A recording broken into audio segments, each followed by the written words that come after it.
மாண்புமிகு பாரத பிரதமர் திரு நரேந்திர மோடி அவர்கள் கடந்த வாரம் சுற்றுப்பயணம் வந்த சமயத்தில் நலத்திட்டங்களை அறிவித்தும் அரசியல் கூட்டங்களில் பேசுவதற்கு வரும்பொழுது மதுரையிலும் தூத்துக்குடியிலும் இங்கே பொதுக்கூட்டத்திலே கலந்து கொண்டு பேசினார்கள். ஒரு பிரதமர் அவர்கள் இந்த நாட்டினுடைய தலைமகனாக இருக்கிற ஒருவர் எந்த அளவிற்கு பொய் சொல்ல வேண்டுமோ அந்த அளவிற்கு பொய் சொல்லி இருக்கிறார். பிரதமர் தன்னுடைய உரையிலே தமிழ்நாட்டிலே ஆளுகின்ற திராவிட முன்னேற்ற கழக காங்கிரஸ் கூட்டணி ஆட்சியில் தமிழ்நாடு புறக்கணிக்கப்பட்டிருக்கிறது, மத்திய அரசு திட்டங்களை அவர்கள் நிறைவேற்றுவதில்லை, இங்கே குடும்ப அரசியல் நடக்கிறது என்று வெளிப்படையாக விமர்சனம் செய்திருக்கிறார். பிரதமர் அவர்கள் ஒன்றை மறந்துவிட்டார். கடந்த ஒரு மாதத்திற்கு முன்பு சென்னையிலும் தூத்துக்குடியிலும் மிகப்பெரிய அளவில் கனமழை பெய்து மக்கள் தத்தளித்துக் கொண்டிருந்தார்கள். குறிப்பாக தூத்துக்குடியில வரலாறு காணாத மழை பெய்தது. மக்கள் அவதிப்பட்டார்கள். மாநில அரசு மாண்புமிகு முதலமைச்சர் ஸ்டாலின் அவர்கள் தலைமையில அமைச்சர்களும் அதிகாரிகளும் ஒருங்கிணைந்து செயல்பட்டு நிவாரணப் பணிகளை முடுக்கிவிட்டது மட்டுமல்லாமல் அந்த மக்களுக்கு சென்னையிலும் தூத்துக்குடி பகுதியிலேயும் உதவி செய்தார்கள். ஆனால் மத்தியில் உள்ள மாண்புமிகு பாரத பிரதமர் நரேந்திர மோடி தலைமையில் உள்ள அரசு இந்த பகுதி மக்களை புறக்கணித்திருக்கிறது. குறிப்பாக வெள்ளம் வந்தால், பேரிடர் ஏற்பட்டால் மத்திய அரசு எல்லா மாநிலங்களுக்கும் உதவி செய்யும். ஆனால் உள்துறை அமைச்சரை சந்தித்து மாண்புமிகு பாராளுமன்ற உறுப்பினர்கள் கோரிக்கை வைத்த போதும், மாண்புமிகு தமிழக முதலமைச்சர் திரு ஸ்டாலின் அவர்கள் பிரதமரை சந்தித்து நேரடியாக கோரிக்கை வைத்த போதும் பிரதமர் அவர்கள் அதை செவிசாய்க்காமல் தமிழகத்திற்கு அவர் நிறைய திட்டங்களை கொண்டு வந்ததாக மக்கள் மத்தியிலே பொய் பிரச்சாரம் செய்திருக்கிறார். அது மட்டுமல்ல, தூத்துக்குடி பகுதியிலே மக்கள் அவதிப்படுகின்ற நேரத்தில், வெள்ளத்தில் பாதிக்கப்பட்டிருக்கின்ற நேரத்தில், வரலாறு காணாத மழை பெய்த சமயத்தில் இந்த நாட்டுடைய பிரதமர் ஸ்ரீரங்கம் வந்திருக்கிறார், ராமேஸ்வரம் சென்றிருக்கிறார். ஆனால் தூத்துக்குடி பகுதியில் பாதிக்கப்பட்டு மிகவும் அல்லல் படுகின்ற அந்த மக்களை சந்திக்கவில்லை. இதிலிருந்து தெளிவாக மோடி அவர்கள் தமிழ்நாட்டு மக்களை புறக்கணிக்கிறார், தமிழ்நாட்டுக்கு தேவையான நிவாரணத்தை கொடுக்கவில்லை, தமிழ்நாட்டு மக்களை அவர் உதாசீனப்படுத்துகிறார் என்பது தெளிவாக தெரிகிறது. பிரதமர் அவர்கள் சொல்ல வேண்டும், மக்கள் மத்தியில் நான் எந்த திட்டங்களை கொண்டு வந்தேன், அதை ஏன் தமிழ்நாடு அரசு தடுக்கிறது என்று பட்டியல் போட்டு சொல்ல வேண்டும் என்று பட்டாம் பொதுவாக பேசுகிறார். அது மட்டுமல்ல, மக்களுக்கு மோடி அவர்கள் 10 ஆண்டுகளுக்கு முன்பு பிரதமராக வரும்போது கொடுத்த வாக்குறுதி, எந்த வாக்குறுதியை நான் நிறைவேற்றினேன் என்று கூட சொல்லவில்லை. இந்த நாட்டில் அவர் கொடுத்த வாக்குறுதிகள், ஒரு வருடத்திற்கு 2 கோடி பேருக்கு வேலை கொடுப்போம், மத்திய அரசு வேலை கொடுக்கும். அது மட்டுமல்லாமல் கருப்பு பணத்தை சுவிஸ் வங்கியில போட்டிருக்கின்ற இந்தியர்களுடைய பணத்தை இங்கே கொண்டு வந்து ஒவ்வொரு இந்தியனுடைய வங்கி கணக்கிலும் 15 லட்சம் ரூபாய் நான் அவங்க கணக்கில் 3 மாசத்துல போடுவேன்னு சொன்னார் 2014. அது மட்டுமல்லாமல் பண மதிப்பிழப்பு நடவடிக்கையால் இந்த நாட்டு மக்கள் பாதித்திருக்கும் பொழுது அதை பற்றி மோடி கவலைப்படவில்லை. விலைவாசி உயர்ந்திருக்கிறது, வேலையில்லா திண்டாட்டம், மக்கள் கையிலே பணம் இல்லை, சிறிய குறு தொழிற்சாலைகள்லாம் மூடப்பட்டிருக்கின்றன, குறிப்பாக மின்சார கட்டணம் உயர்ந்திருக்கிறது, பெட்ரோல் விலை 105 ரூபாயை தாண்டி விட்டது ஒரு லிட்டருக்கு, டீசல் விலை 95 ரூபாய் ஒரு லிட்டர், சமையல் எரிவாயு 1100 ரூபாய் ஒரு சிலிண்டர். அது மட்டுமல்லாமல் சமையல் எண்ணெய் காங்கிரஸ் ஆட்சி காலத்தில் 80 ரூபாய் இருந்து இப்போது 160 ரூபாய், அரிசி விலை 70 ரூபாய் ஆகிவிட்டது ஒரு கிலோ அரிசி. இப்படி எல்லா பண்டங்களுடைய விலை உயர்ந்து விட்டது. விலைவாசியை கட்டுப்படுத்த நடவடிக்கை எடுக்கவில்லை. பிரதமர் அவர்கள் தமிழ்நாட்டுக்கு வந்த பொழுது தமிழ்நாட்டுக்கு எந்த திட்டங்களை கொடுத்தேன் என்று பட்டியல் போடவில்லை. அதைவிட அவர் இந்த நாட்டு மக்களுக்கு நான் என்ன செய்தேன் என்று சொல்லவில்லை. ஆளுகின்ற திராவிட முன்னேற்ற கழக ஆட்சியை குறை சொல்வதும் காங்கிரஸ் தலைவர்களை இழிவாக பேசுவதுமாக ஒரு தரந்தாழ்ந்த வேலையை ஒரு பிரதமர் செய்திருக்கிறார் என்றால் மிகவும் வருத்தத்துக்குரியது. அவர் பிரதமராக இருக்க தகுதி இல்லாதவர் என்பது தெளிவாக தெரிகிறது. பிரதமர் சொல்லுகிறார் தமிழ்நாட்டுக்கு வாரி கொடுத்தோம் என்று சொல்லுகிறார். ஒரே ஒரு உதாரணம், எய்ம்ஸ் மருத்துவமனை.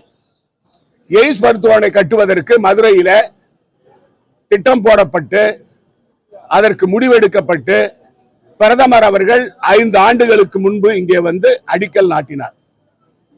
5 ஆண்டு ஆகிவிட்டது. அங்கே செங்கல் தான் இருக்கிறது.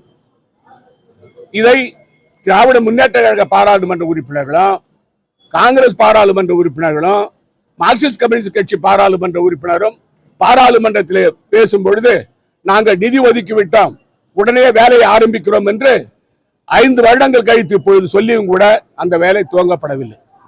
இப்படி பல திட்டங்கள் தமிழ்நாட்டுக்கு தமிழ்நாட்டினுடைய வருமானத்திலே ₹1 வருமானம் தமிழ்நாடு வந்து மத்திய அரசாங்கம் ₹1 கட்டுகிறது என்று சொன்னால் தமிழ்நாட்டுக்கு கிடைப்பது 12 பைசா தான். ஆனால் உத்தரப்பிரதேச மாநிலத்தில் ₹1 அவர்கள் வருமானத்தை அரசு மத்திய அரசு கொடுத்தால் அவர்களுக்கு ₹2.24 கொடுக்கிறார் மோடி. இதிலிருந்து எப்படி தமிழ்நாடு புறக்கணிக்கப்பட்டிருக்கு? இதே நிலைதான் புதுச்சேரி மாநிலத்தில், எங்களுடைய மாநிலத்தில் இதே நிலைதான். புதுச்சேரி மாநிலத்தில் வாக்குறுதி அள்ளி வீசினார் மோடி தேர்தல் சமயத்தில். நாங்கள் மாநில அந்தஸ்து கொடுப்போம், புதுச்சேரிக்கு சிறப்பு மாநில அந்தஸ்து கொடுப்போம், புதுச்சேரிக்கு கடனை ரத்து செய்வோம், தனி சிறப்பு நிதி கொடுப்போம் என்று சொல்லியது மட்டுமல்ல, புதுச்சேரி மாநிலத்தை ஒரு வளங்கொழுந்திய மாநிலமாக மாக்குவோம் என்று சொன்னார். ஆனால் இன்று புதுச்சேரியில சாராய ஆடுதான் ஓடிக்கொண்டிருக்கிறது. சட்டம் ஒழுங்கு கெட்டு போயிருக்கிறது. ஆட்சியில் அங்க இருக்கின்ற என்ஆர் காங்கிரஸ் பாஜக ஆட்சியில மக்களுக்கு பாதுகாப்பு இல்லாத நிலை புதுச்சேரியில உருவாகிறது. இதுதான் வந்து அங்க பாரதிய ஜனதா கூட்டணி ஆட்சியில் நடக்கிற நிலைமை.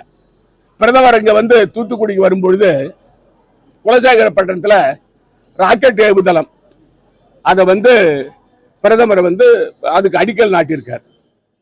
பிரதமருக்கு நான் நினைவு கூற விரும்புகிறேன் உங்கள் மூலமாக. டாக்டர் மன்மோகன் சிங் அவர்கள், மாண்புமிகு டாக்டர் மன்மோகன் சிங் அவர்கள் பிரதமராக இருந்த பொழுது நான் அந்த துறையினுடைய அமைச்சராக இருந்தேன் பிரதமர் அலுவலகத்தில். அதற்கு அமைச்சரவையில் ஒப்புதல் கொடுக்கப்பட்டது 2013ஆம் ஆண்டு ராக்கெட் ஏவுதளம் கட்டுவதற்காக குலசேகரப்பட்டினத்துக்கு ஒப்புதலை நான் கொடுத்தேன். நான் அமைச்சராக கொடுத்தேன். அது மட்டும் இல்ல, மகேந்திரகிரியை ஒரு தனி மண்டலமாக ஆக்கினோம். அது திருவனந்தபுரத்து கூட இருந்தது. மகேந்திரகிரியை தனி மண்டலமாக ஆக்கினோம். கிரைஜானிக்கு என்ஜின் ஒண்ணு இருக்கு. அந்த கிரைஜானிக் என்ஜின் என்னன்னு சொன்னா உந்து சக்தியை கொடுக்கின்ற என்ஜின். ரஷ்யா நமக்கு கொடுக்க மறுத்துட்டாங்க. நான் அமைச்சராக இருக்கும் பொழுது மகேந்திரகிரியிலிருந்து வெற்றிகரமாக கிரைஜானிக் என்ஜினை நாம் தமிழ்நாட்டில் உற்பத்தி செய்தோம். புதுச்சேரி தமிழ்நாட்டில் உற்பத்தி செய்து அது இப்பொழுது அந்த கிரைஜானிக் என்ஜின் எல்லாம் பயன்படுத்தப்படுகிறது. இந்த ராக்கெட் ஏவுதளத்துக்கு 10 வருஷம் கழிச்சு வந்து இங்க அடிக்கல் நாட்டிட்டு பிரதமர் வந்து பெருமையா பேசிக்கிறார். இந்த விண்வெளி ஆராய்ச்சியில இந்தியா முன்னணியில் இருக்குதுன்னு சொல்லி. செவ்வாய் கிரகத்துக்கு ராக்கெட் அனுப்புறது எங்க ஆட்சியில, அது போய் சேர்ந்தது 1 வருஷம் கழிச்சு மோடி ஆட்சியில. அதுக்கு அதனுடைய பேரு, அதாவது காங்கிரஸ் ஆட்சியில் செய்த சாதனைகளை எல்லாம் மோடி தன்னுடைய சாதனையாக சொல்லிக் கொண்டிருக்கிறார்.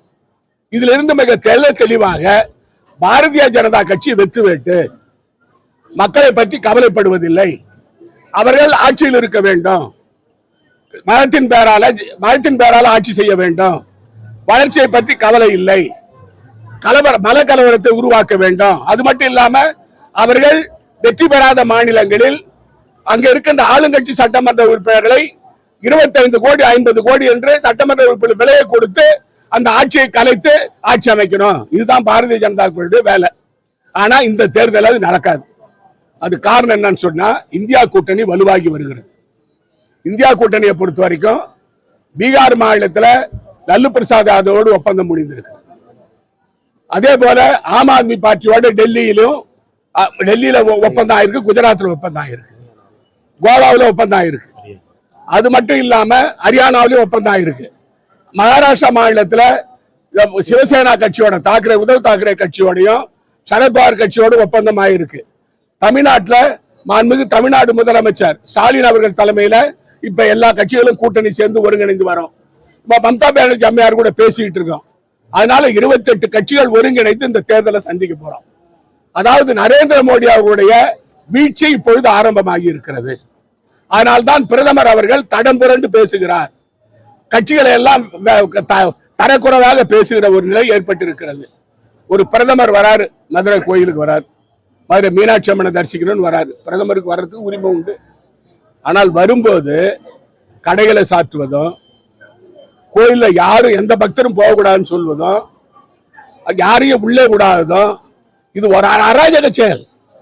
அவரும் ஒரு பிரதமர் இந்த நாட்டுடைய தலை குடிமகன், அவர் தரிசனம் செய்யலாம். கடந்த காலங்களில் தலைவர் ராஜீவ் காந்தி வந்திருக்கிறாரு, அதுக்கு முன்ன இந்திரா காந்தி அம்மையார் வந்திருக்கிறாங்க, பல பிரதமர்கள் இங்க வந்திருக்கிறாங்க. மதுரை மீனாட்சி அம்மன் கோயிலுக்கு அவங்க வருவாங்க, சாமி தரிசனம் பண்ணிட்டு 1 மணி நேரத்தில் போயிடுவாங்க. அந்த சமயத்தில் தான் அந்த தடைகள்லாம் இருக்கும். ஆனா 2 நாட்கள் மதுரை மக்கள் அவதிப்படுகின்ற வகையில கடைகள்லாம் மூடி, வாகனங்கள் செல்ல முடியாத அளவுல, மக்கள் நடமாட முடியாத அளவுல, இவர் என்ன பிரம்மாவா நரேந்திர மோடி? அவருக்காக இவ்வளவு பாதுகாப்பு எதுக்கு? அதாவது ஒரு பிரதமருக்கு கொடுக்க வேண்டிய பாதுகாப்பு கொடுக்க வேண்டியதான் இல்லைன்னு சொல்லல. ஆனா மக்களை துன்புறுத்தி ஒரு பிரதமருக்கு பாதுகாப்பு கொடுக்க வேண்டிய அவசியம் இல்லை. இது பிரதமர் நரேந்திர மோடி அவர்கள் இந்த மதுரை மக்களுக்கு செய்கின்ற மிகப்பெரிய துரோகம். அவர் வராரு, சாமி கும்பிடுறாரு, போறாரு, 1 மணி நேரத்தில் முடிஞ்சிடும். அதற்காக 2 நாட்கள் இந்த மக்களை அவதிப்பட வைப்பது என்பது ஏற்றுக்கொள்ள முடியாத ஒன்று. இது அதாவது இப்பொழுது பட்டவர்த்தனமாக எழுதப்பட்டிருக்கிறது. 2024 பாராளுமன்ற தேர்தலில் மரியாதைக்குரிய முதலமைச்சர் திரு ஸ்டாலின் அவர்கள் சொல்வது போல, தலைவர் ராகுல் காந்தி அவர்கள் சொல்வது போல, இந்தியா கூட்டணி வெற்றி பெறும். நரேந்திர மோடி அவர்கள் அவருடைய அந்த பாரதிய ஜனதா கட்சி வீட்டுக்கு அனுப்பப்படும்.